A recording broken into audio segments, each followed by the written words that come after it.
नमस्कार दोस्तों, आप सभी का हमारे चैनल नीरज डिजिटल टॉक्स में आप सभी का स्वागत है। तो यहाँ डीएलएड की जो प्रक्रिया है काउंसलिंग की वो चालू हो गई है दोस्तों। पहले की तरह जो भी वीडियो के माध्यम से मैंने बताया था वहाँ पेमेंट का ऑप्शन में कुछ प्रॉब्लम हो रही थी, लेकिन अब वो क्लियर हो चुकी है दोस्तों और यहाँ पे पेमेंट लिया जा रहा है। तो अब आप पेमेंट के लिंक पर क्लिक करेंगे और पेमेंट कर सकते हैं। पेमेंट करते ही आपको एक फॉर्म खुल जाएगा और वहाँ उस फॉर्म में आपको सारा स्टेप ओपन हो जाएगा। और दोस्तों, आप जो काउंसलिंग की जो प्रक्रिया है वो 5 टाइप से करनी है। पहला नंबर में पर्सनल इन्फॉर्मेशन का ऑप्शन देखने को मिलेगा दोस्तों। दूसरे में आपका फ़ोटो और सिग्नेचर देखने को मिलेगा दोस्तों। फिर तीसरे में आपका जो है सो एजुकेशनल डिटेल जो होगा वो देखने को मिलेगा। चौथे में आपका जो है सो कॉलेज का जो सिलेक्शन लिस्ट है वो देखने को मिलेगा। और फिर लास्ट में आपको प्रिंट ले लेना है। तो दोस्तों, आज हम सारा डिटेल जानकारी में आपको देने वाले हैं। पहले आप OFS डीएलएड के वेबसाइट को ओपन कर लेंगे और जैसे ही ओपन कर लेते हैं तो पहले की तरह आप उसमें यूज़र नेम में आप अपना जो एप्लीकेशन नंबर है वो फिल करेंगे और जो आपका जो पासवर्ड है उसमें आप डेट ऑफ बर्थ फिल करेंगे। तो डेट ऑफ बर्थ फिल कैसे करना है दोस्तों, जैसे कि पहला नंबर में आप अपना डेट डाल देंगे, फिर आप स्लैश डालेंगे, फिर आप अपना महीना डालेंगे, फिर स्लैश डालेंगे और लास्ट में जो आपका ईयर है वो डाल देना है। उसके बाद में आपको लॉगिन पर क्लिक कर देना है। तो लॉगिन पर जैसे ही क्लिक करेंगे दोस्तों तो एक नया इंटरफेस आपको रीडायरेक्ट हो जाएगा और सारा ऑप्शन आपको देखने को मिल जाएगा। आप नीचे के ऑप्शन में फिर पेमेंट के ऑप्शन में डायरेक्ट नीचे आ जाना है और वहाँ आपको कैटेगरी के अनुसार से आपको वहाँ पेमेंट लगने वाला है। तो दोस्तों, जैसे कि SC ST के जो कैंडिडेट हैं उनको यहाँ 350 रुपये लगने वाला है और जो फिजिकल हैंडीकैप हैं, अपाहिज हैं, तो उनको भी यहाँ 350 ही लगने वाला है। लेकिन आप अगर जनरल वर्ग से आते हैं, EWS से आते हैं, BC से आते हैं, EBC से कैटेगरी से आते हैं तो आपको यहाँ पे 500 पेमेंट करना होगा। तो ये ध्यान रखने वाली बात है दोस्तों कि यहाँ कैटेगरी के अनुसार से आपको यहाँ पेमेंट लगने वाला है। पेमेंट कैटेगरी के अनुसार से चार्ज किया जा रहा है। तो मैं आपको यहाँ पे बताने वाला हूँ कि किस तरह से आप पेमेंट करेंगे, नहीं आपका पेमेंट फंसेगा ना कोई दिक्कत होगा। तो आप यहाँ पे इस चीज़ को ध्यान रखिए कि आपको जो यहाँ पे ऑप्शन दिया जा रहा है पेमेंट का, तो जैसे इसमें UPI का जो आप सेलेक्ट करेंगे तो आपका यहाँ पे 100% है कि आपका पेमेंट फंस जाने वाला है।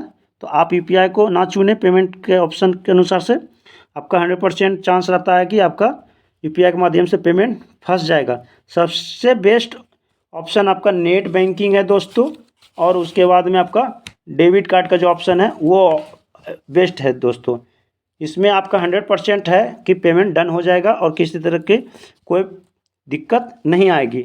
100% है कि आपका हो जाएगा। लेकिन अगर आप UPI से करते हैं तो 100% है कि आपका फंसने का चांस रहता है। बहुत सारे ऐसे कैंडिडेट हैं जिनका पैसा फंस भी गया है और सक्सेसफुली भी नहीं हुआ। तो आप जो है सो नेट बैंकिंग या डेबिट कार्ड का यूज करें। फिर आपको एक नया पेज रिडायरेक्ट हो जाएगा जैसे आप पेमेंट करते हैं, जहाँ से आपको काउंसलिंग की सारी प्रोसेस कर पाएंगे। आप 5 स्टेप में काउंसलिंग करेंगे पूरी प्रक्रिया, ये ध्यान में रखिए। तो आप जो नए पेज पर रिडायरेक्ट होते हैं तो उसमें आपको जो भी इंफॉर्मेशन है उससे मिलान कर लेना है जो आपने फिल किया था फॉर्म भरने के समय में।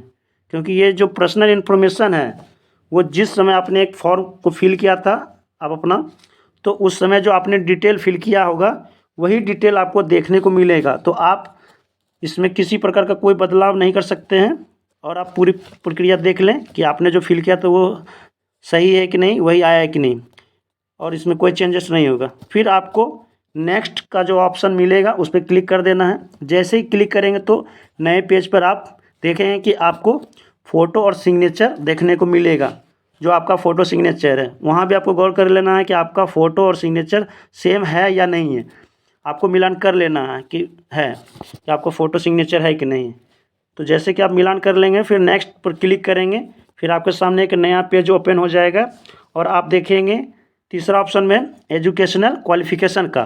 तो उसमें आप जो है फॉर्म जो भरे हैं, ऐड किए थे मैट्रिक और इंटर का, तो उसको आप मिलान कर लेंगे। उसके बाद में अगला ऑप्शन जो नेक्स्ट आता है उस पर क्लिक कर देंगे। उसके बाद में एक नया पेज ओपन हो जाएगा। आप देखेंगे कि चौथा ऑप्शन जो है आपको कॉलेज का जो प्रेफरेंस है का जो ऑप्शन आता है जहां आपके अनुसार से कॉलेज चुन सकते हैं। तो आपको टोटल 5 कॉलेज मिनिमम चुनना है। ठीक है दोस्तों, ये ध्यान रखिए कि टोटल कॉलेज जो है आपको मिनिमम 5 चुनना होगा। और मैक्सिमम की बात कर ले तो यहाँ 30 कॉलेज का सिलेक्शन करना है, ये अनिवार्य है। तो आप कॉलेज जैसे चुनेंगे तो यहाँ समझिए कि आपको कितने रैंक पर कॉलेज चुनना चाहिए। तो आपको यहाँ मैं क्लियर कर दूं कि अगर आप गवर्नमेंट और प्राइवेट दोनों में चुनना होगा तो कैसे आप गवर्नमेंट में कितना चुनेंगे। तो आपका जो गवर्नमेंट का जो नज़दीकी कॉलेज होगा आप उसको चुन सकते हैं। तो यहाँ रैंक के अनुसार से आपको कॉलेज चुनना है। तो आपको मैं यहाँ क्लियर कर दूं कि अगर आप जनरल कैटेगरी से आते हैं और आपका रैंक अगर 4000 से नीचे है तो आपको 100% जितने भी कॉलेज है वो गवर्नमेंट कॉलेज को चुन लेना है। ये चीज़ आप ध्यान रखिए। और अगर आप जनरल से आते हैं और 10,000 से अधिक है 10,000 से अधिक है और 15,000 के बीच में है तो आपको 50% जो है सरकारी चुन लेना है और 50% आपको प्राइवेट चुन लेना है। आपका इसमें काम हो जाएगा, सिलेक्शन हो जाएगा। तो अधिक से अधिक जो है सो आप जो है सो यहाँ अगर मान लीजिए कि 30% सरकारी और 70% प्राइवेट अगर चुनते हैं तो आपका इसमें भी सिलेक्शन हो जाएगा। तो ओबीसी वाले अगर कैंडिडेट हैं और इसमें अगर 1000 से 1200 के बीच है तो गवर्नमेंट कॉलेज चुने, 100% हो जाएगा। और अगर प्राइवेट कॉलेज मन में है तो ऑप्शन में दे सकते हैं। और अगर 2500 से 3000 रैंक के बीच में है तो आप 50% सरकारी और 50% प्राइवेट चुने, आपका सिलेक्शन हो जाएगा। और अगर ईबीसी कैंडिडेट हैं और आपका अगर 1500 से 1800 के बीच है दोस्तों तो आप सरकारी कॉलेज चुने, 100% हो जाएगा। और अगर 2000 से 5000 के बीच में रैंक के वाले हैं तो 50% गवर्नमेंट और 50% प्राइवेट चुन ले। अगर ईडब्ल्यूएस के जो कैंडिडेट हैं अगर वो 1000 रैंक तक हैं तो आप सरकारी कॉलेज चुने, 100% हो जाएगा। और अगर 2000 से अधिक रैंक वाले हैं तो 50% 50% आप जो है सो प्राइवेट और गवर्नमेंट को चुने, काम हो जाएगा। और बात कर ले वहीं एससी और एसटी वाले हैं जो कि आपका 1200 से 1500 तक के रैंक में है तो आपका गवर्नमेंट कॉलेज में हो जाएगा। और अगर 3000 रैंक तक हैं तो आप 60% सरकारी चुने और 40% प्राइवेट चुने तो आपका कन्फर्म है कि सिलेक्शन हो जाएगा। तो लेकिन आप कॉलेज का लिस्ट अभी नहीं शो हो रहा है। एक चीज़ ये भी ध्यान रखिए, जैसे कि आप ऑप्शन चुन के जैसे आगे बढ़ते हैं तो कॉलेज का जो लिस्ट यहाँ पे जारी नहीं किया जा रहा है, कोई ऑप्शन नहीं आ रहा जिसको कि आप चुन सकते हैं।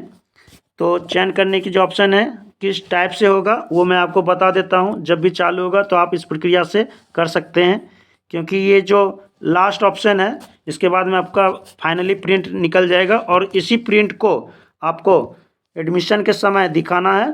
डॉक्यूमेंट जो वेरिफिकेशन कराइएगा उस टाइम आपको इसी प्रिंट को लेके जाना है और इसी प्रिंट को कॉलेज में दिखाना होगा। तो 2-3 ऑप्शन है, ये मैं आपको बता देता हूँ कि किस तरह से आपको कॉलेज का जो सिलेक्शन करने का जो लिस्ट होगा वो आएगा। तो पहला जो है सो कॉलेज टाइप होगा, उसमें आप जो है सो गवर्नमेंट या प्राइवेट कॉलेज चुनना है, इस तरह का ऑप्शन आएगा। दूसरा में कॉलेज कौन से ज़िले में है वो आपको चुनना होगा, ठीक है।